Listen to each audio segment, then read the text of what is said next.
विभीषण एक प्रमुख पात्र थे जो हिंदू महाकाव्य रामायण के अनुसार राक्षसों के राजा रावण के छोटे भाई थे। वह राक्षसों के वंश से थे, लेकिन उनका व्यक्तित्व और आचरण राक्षसों से बिल्कुल अलग था। विभीषण को उनके सच्चे और धर्मपरायण स्वभाव के लिए जाना जाता है। वह अपनी राक्षसी कबीले के विपरीत न्याय और धर्म के पक्षधर थे और अंततः भगवान राम के भक्त बन गए थे। विभीषण का जीवन और उनका चरित्र रामायण में महत्वपूर्ण स्थान रखते हैं। उनकी भूमिका न केवल राक्षसों के बीच की राजनीति को दर्शाती है, बल्कि यह भी दर्शाती है कि सत्य और धर्म की जीत होती है, चाहे वह किसी भी रूप में हो। विभीषण का आचरण और उनके द्वारा किए गए निर्णय रामायण के काव्य में एक अमूल्य पाठ प्रस्तुत करते हैं। विभीषण का जन्म और परिवार। विभीषण का जन्म राक्षसों के राजा रावण और उनकी पत्नी कैकसी के घर हुआ था।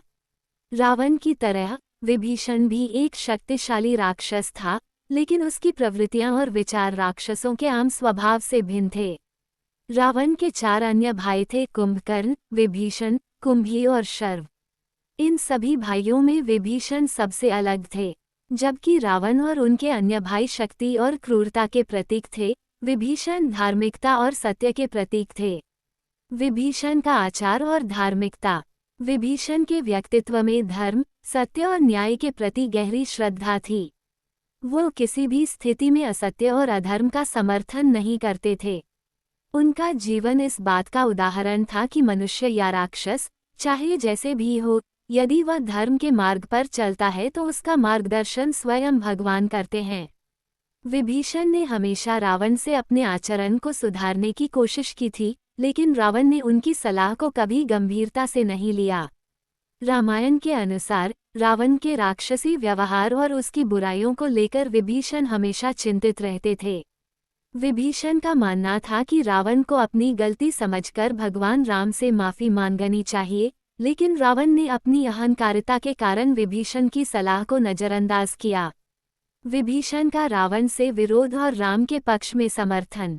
रामायण के युद्ध के समय विभीषण ने रावण से अलग होने का निर्णय लिया। वह रावण के अत्याचारों और धर्मविरोधी कार्यों से तंग आ चुके थे और उन्होंने रावण के खिलाफ भगवान राम का साथ देने का निश्चय किया। ये कदम उनके जीवन का सबसे बड़ा मोड़ था। रावण के महल से बाहर निकलते हुए विभीषण ने राम की ओर रुख किया और उन्हें अपनी सहायता का प्रस्ताव दिया। विभीषण के राम के साथ जुड़ने के निर्णय ने उन्हें एक नैतिक और धार्मिक दृष्टिकोण से मजबूत किया। विभीषण ने राम से कहा कि वह रावण के अत्याचारों के कारण उसकी तरफ से नहीं रह सकते। उनका विश्वास था कि रावण की मृत्यु ही धर्म की स्थापना के लिए जरूरी है, और इसलिए वह राम की ओर झुक गए थे। विभीषण का राम से मिलन और उनका राज्य। राम ने विभीषण को गले लगाया और उन्हें अपने दल का सदस्य बना लिया। विभीषण ने राम से वचन लिया कि वो उनकी मदद करेंगे और रावण के खिलाफ युद्ध में सहायता करेंगे। विभीषण का राम के पक्ष में आना एक प्रकार से यह संकेत था कि सत्य और धर्म की जीत होगी। विभीषण ने युद्ध में राम की मदद की और रावण के खिलाफ महत्वपूर्ण रणनीतियां बनाई। विभीषण का साहस और सत्य के प्रति निष्ठा ने उन्हें राम के प्रिय भक्त बना दिया। राम के पक्ष में विभीषण ने युद्ध के दौरान कई महत्वपूर्ण निर्णय लिए, जिससे राक्षसों के पक्ष में चल रहे युद्ध का रुख बदल गया। विभीषण की राजा बनने की कहानी। रावण के मारे जाने के बाद विभीषण को लंका का राजा घोषित किया गया। राम ने विभीषण को राक्षसों के आदर्श और धर्म के पक्षधर के रूप में चुना और उन्हें लंका का राजा बनाया। विभीषण ने अपने शासनकाल में सत्य, धर्म और न्याय की स्थापना की।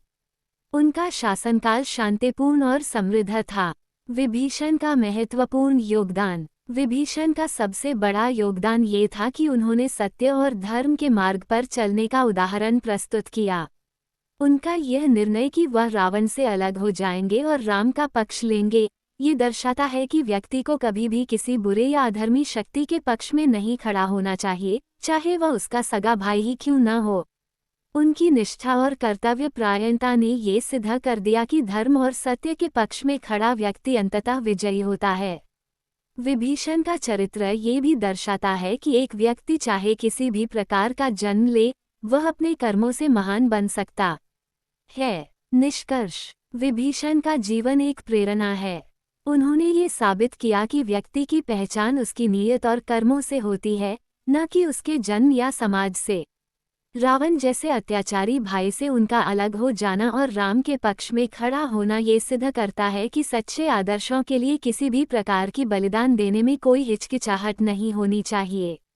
विभीषण का चरित्र हमें ये सिखाता है कि सत्य और धर्म की ओर स्थिर रहते हुए व्यक्ति को अपने आचार और विचार से महान बनना चाहिए। अंत में, विभीषण न केवल रामायण के एक प्रमुख पात्र के रूप में प्रसिद्ध हैं, बल्कि वो उन महान व्यक्तियों में से एक हैं जिन्होंने सत्य, धर्म और न्याय का पालन किया और अपने जीवन को एक आदर्श बना दिया।